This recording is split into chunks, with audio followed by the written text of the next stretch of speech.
good morning po mga ka-hunter. Welcome back sa ating munting channel. Nandito na naman tayo ngayon sa favorite spot natin. Solo dive na naman tayo ngayon. At ngayon inagahan ko na para dahil di nga tayo makapag spear fishing ng matagal dahil meron nga tayong trabaho sa bukid. Kaya malinaw ngayon mga ka-hunter at makadali tayo ng mga isdang pang-ulam ngayon. Maka-encounter tayo ng malaking isda. Alas 5 pa ng umaga. Pangalabas yung haring araw. Ay mga ka-hunter, stay lang po. Prepare ko muna yung mga gamit ko. Tapos dive na tayo pagkatapos. Samahan niyo po ko sa pag-dive. Sana certain tayo.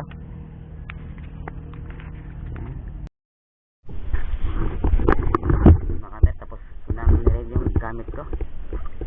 Sipit na po tayo. Magmaaga pa. Dahil hanggang alas 9 lang tayo.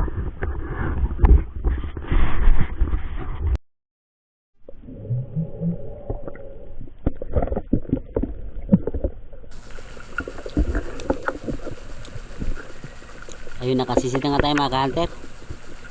At itong spot at itong una nating pinuntahan dahil ito yung lagi kong napapanaan ng mga malaking isda. Dala ko ng lighter na naman dyan. Yung una kong dinala yung cricket. Ngayon naman yung may bato, yung lighter na may spring. Nakapansin nyo may tumutunog na hindi kalakasan. Ito yung lighter na spring. Kasi lang walang isda. Kaya pumunta ako sa unahan. Dito sa unahan diyan din naglalagi yung mga malaking isda.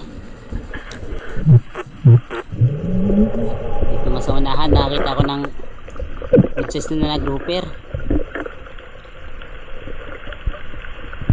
Walang kung anong klase ng grouper to. Spotted na grouper yata to. Ayun o, nakarap sa akin. Tinamaan. Maamo kasi siya kasi nga ano pa, umaga pa. Kakahan pa lang nila ng mga pagkain nila, kaya siguro sila maamo.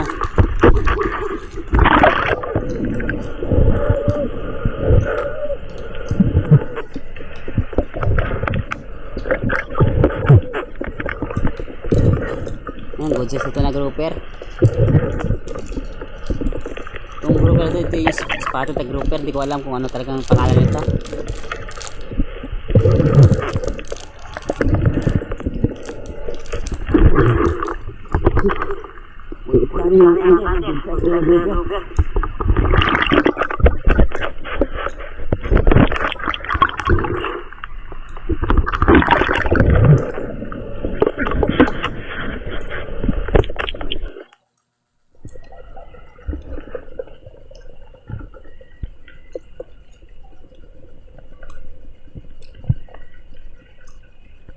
Update na naman tayo dito mga ka-hunter. May nakita akong maraming surgeon fish. Kasi lang masyadong malikot. At pagtira ko nga, hindi tinamaan.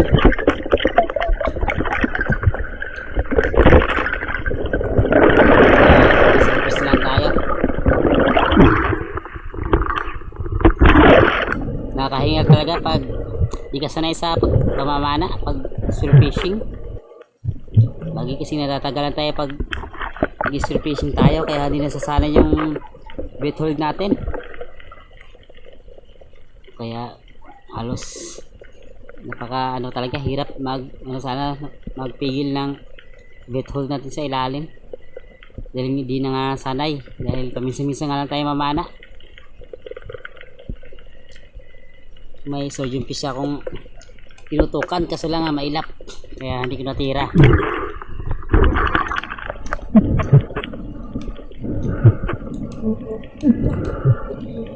Malayo talaga yung pagkakaiba sa laging namamana. Kaya sa minsan lang mamamana. Dahil pag minsan ka lang mamamana, yung bait hold mo dali lang.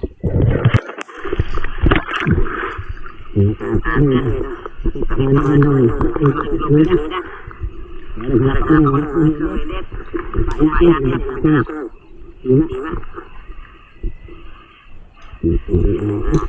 Tagal sa kong dito. Natin siguro. Hindi natin naman.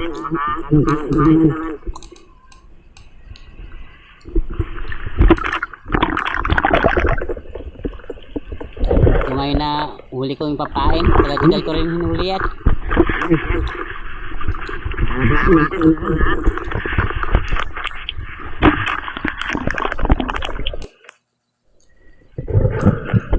Ito na nga mga kantar yun. Tinuro ko na nga yung bahay ng grouper. Nakalagay yung pain ko dyan. Yun yung tali. Ayun. Yun nga yung pain natin.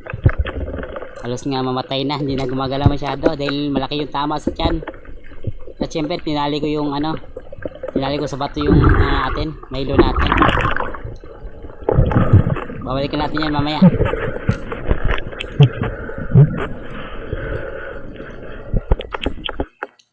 A few moments later. Ito na nga mga kanter. Makalipas ng mga isang oras siguro. Binalikan ko na yung kinaan kong kawil. Hindi na ko baka kinain ng grouper na kinaan natin.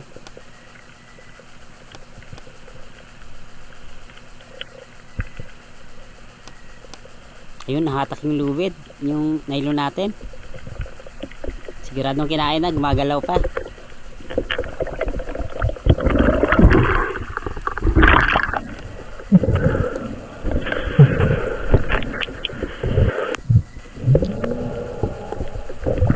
Ayun, sinisid ko na.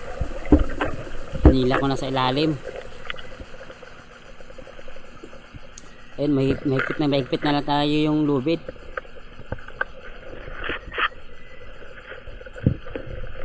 At di natin mahila, di pumapalag siya. Lakas nitong grouper na to. Itong grouper na to tagal ko nang inahan. Patira ko na nga to dati. Nadapisan lang. Yung ngayon na kita ko na lumabas ulit yan. Nagyan ko ng taan.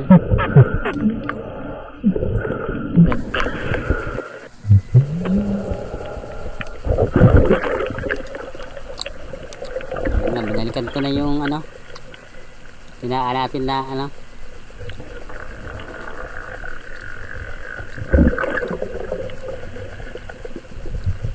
mahirap siyang ubutin dahil lumalaban. Lakas nitong grouper na to.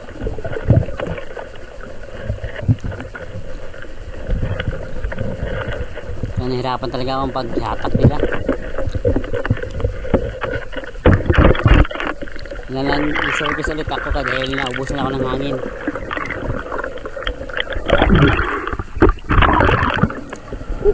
Ganyan muna ako bago ko binalikan.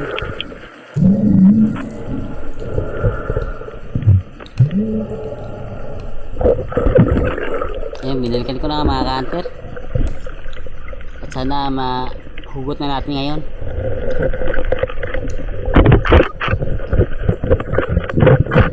Ayan, buti ng hina. Kaya nahugot ko na. At sa wakas, nadala ko na nga. Dahil natin itong grouper na to. Matagal na natin hinahan itong grouper na to. Masyado kasi mailap. Hindi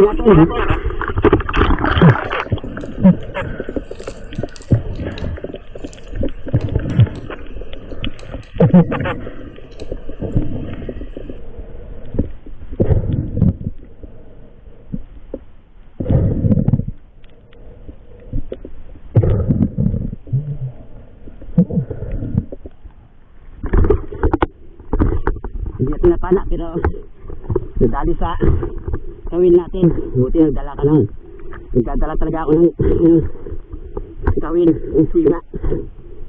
Kung nakakita ako ng ito, pinapainan ko para mahuli.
Binaw ngayon dahil alas 9 na siguro.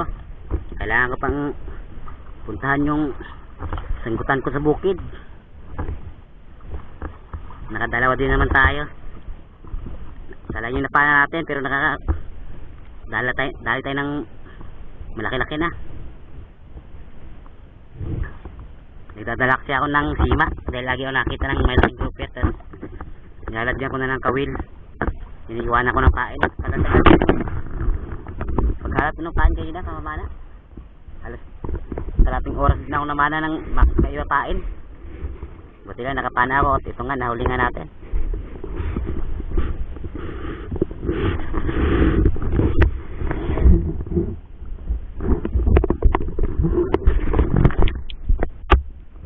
Ito yung napana natin kanina. Natin na rin. Ito yung dahil natin sa kawin na sinaan natin.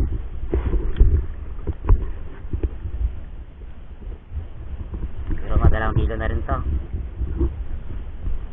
Tawag niyan sa bunganga, iwan.